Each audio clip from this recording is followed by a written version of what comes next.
Tere, mina olen Ivar ja täna ma tutvustan teile lauamängu nimega For Sale. Lauamäng For Sale koosneb 30 majakaardist väärtusega 1-30, 30 tšekikaardist väärtusega $0 kuni $15,000 ja 84 žetoonist väärtusega $1000. Mäng koosneb 2 faasist. Esimese faasi ajal esitavad mängijad majakaartidele pakkumisi. Mängu alguses saab iga mängija endale teatud arvu kuldmünte. Esimene faas koosneb mitmest voorust ja lõpeb, kui kõik majakaardid on müüdud.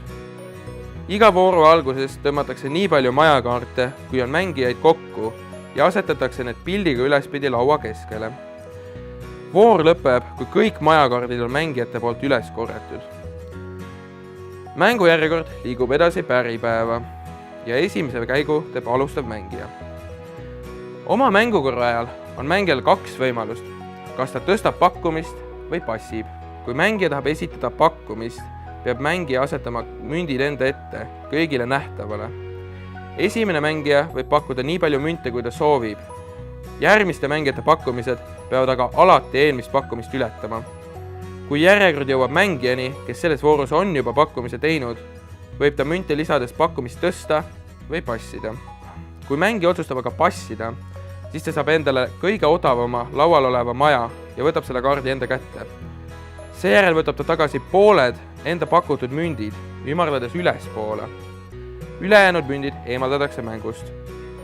Ja kui mängija on passinud, on ta selle vooru lõpuni mängust väljas. Kui sul ei ole aga piisavalt münte, et pakkuda, siis sa pead samuti passima.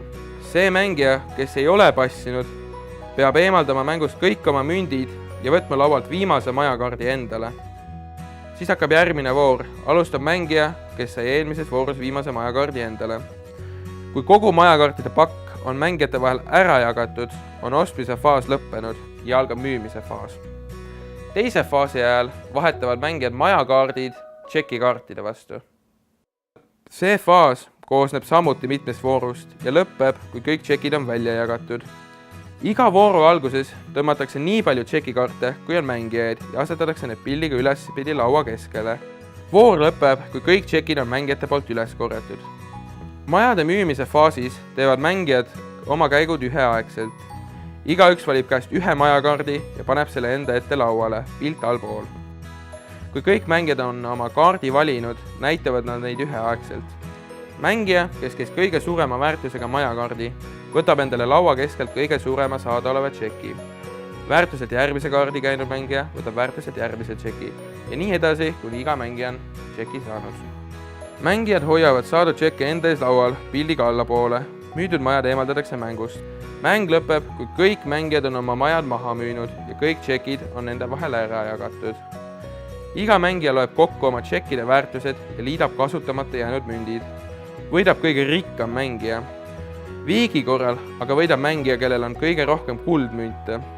Kui mõlemal mängijal on ühepalju münte, on nad mõlemad võitjad. Edukat mängimist!